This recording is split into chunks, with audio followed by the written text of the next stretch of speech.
Hello once again as we close out all of the basic function transformations. Let's get to it. I didn't quite say what this was at the end of last video, but just so you can see it, between -1 and 1 I have 1, 2, 3, 4 peaks, so the frequency should be about a half. Because I go from peak to peak to peak to peak between a total distance of 2, so the period should be about 4 periods. The frequency is 4 periods in 2 seconds, or the frequency then is the reciprocal of that is 2 over 4, it is 1/2. The amplitude is 2 because the median line is 3. When I go up 2 to hit the peak, go down 2 to hit the valley, the amplitude is 2, so the answer is B. Alright, enough of that. Let's get to the new stuff. I now have one last goal. And I didn't say it very expressly when we first went to introducing all the goals, but what I want us to be able to do is I want to make a sine wave with some transformation so that it is exactly the same as y equal cosine x. I mean, we do know that they look very similar. Let me pull up my graph here. Right? I know what sine looks like. There it is. And also, if I were to graph cosine, there it is. It's got the exact same behavior, but it's being shifted horizontally now. So I can't do my old vertical shift for my sine wave because that's only going to bring it up. I need to somehow take this curve. I need a different color here. So blue, I guess. So I need to take this red curve, every point on this red curve, and make it be pi over 2 to the left. That's all I got to do. I got to figure out how to do it, but that's all I have to do. So, okay. What we can say first of all, and this is just a bit of vocabulary, again, only applying for periodic functions with a set frequency. Suppose you got two periodic functions having the same frequency. If they are lining up exactly, so if their peaks occur at the same time, if they're behaving exactly the same way, for instance, they are said to be in phase. If they are not in phase, then they are out of phase. So what I want us to do essentially is get this cosine wave and this sine wave to be completely in phase. Right now, they are not, right? The peaks are not occurring at the same time, the valleys are not occurring at the same time, so they are out of phase. So what we could try to do is recognize, well, I don't have many things left to try, right? I've multiplied numbers outside of the sign, I've added numbers outside of the sign, I've multiplied numbers inside the sign, so really I can just try one last thing and hope for the best, and that is to add things inside the sign. So, once again, thinking logically, so I need everything to the left by pi over 2. The left is in the negative direction, right? If I subtracted a number outside of sine, so if this were sine x minus pi over 2 outside, then the minus pi over 2 out here would shift everything down. Down is the negative y direction. So maybe having a minus pi over 2 would cause a shift in the negative x direction. Well, let's try it. Let's see what happens here. So y equaling sine of x minus pi over 2. And this needs to be, we'll call it red again. So that's my new transform function. We don't need sine anymore. Well, I am now completely out of phase. So subtracting pi over 2 in here, whereas before I was only kind of out of phase, I was only a little bit off before. I was maybe pi over 2 out of phase. Well, now I'm pi out of phase. I'm completely out of phase. Every point is pi away from where they needed to be. What we just tried was the opposite of what we needed. Once again, right?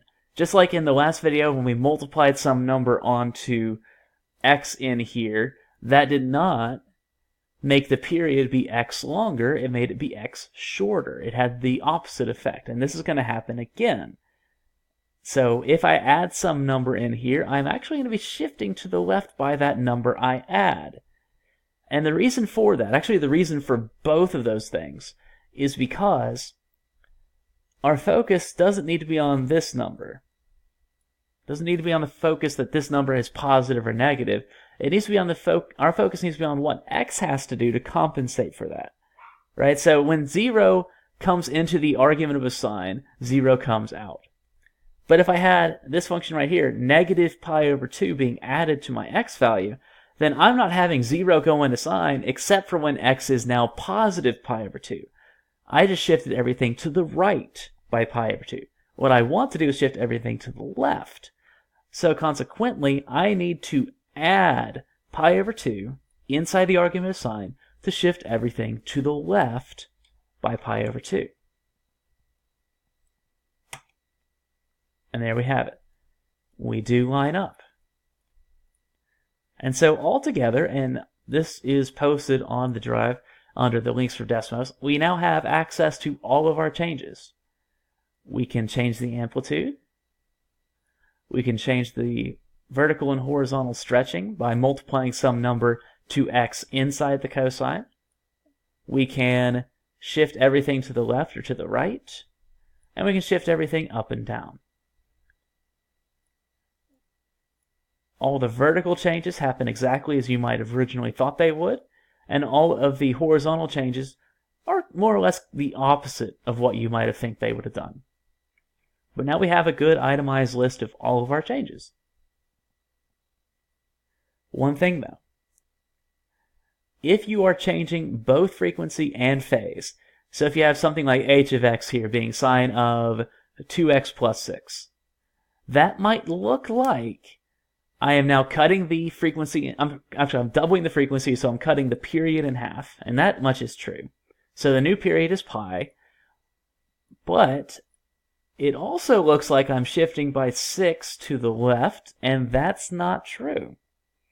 I'm only shifting by half of that.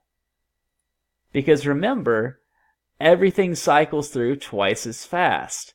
That accounts for shifting as well.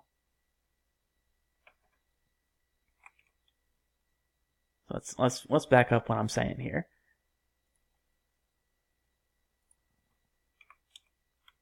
So I've got sine of 2x plus, so we'll call it some number f. And when f is 0, we should have just a sine wave with period pi now, which is what we expected. But if I were to add 1, if I were to add 1 in here, I would expect to shift the whole thing to the left by 1. So this point right here, 0, 0, should now appear at 0, negative 1. But if I add 1, I'm only halfway there. To have a full shift to the left by 1, I need to add 2 inside the argument. So this is a fairly complicated interaction. It's not this thing happens on its own and this thing happens on its own, but rather this thing happens on its own, but the horizontal shift is dependent on the frequency. It's dependent on the horizontal stretching as well. So the way we can write that is that, well, if we have some function where both are happening, then we could say, well, the frequency is 2 pi over, is a 1 over, c over 2 pi. The period is 2 pi over c. And the shift to the left is by d over c, which is a little confusing. And that is why it's often going to be the case, and I'll skip ahead to this, we usually tend to factor this argument. Because if you have it written like this, if you have c and x plus d written like that, you actually can do it piece by piece. First we have a shift to the left by d, and then you can find the new period to be 2 pi over c, and then you can do the amplitude, you can do the vertical shifting and all that. So that is why we tend to write standard form of sine and cosine waves with transformations like that.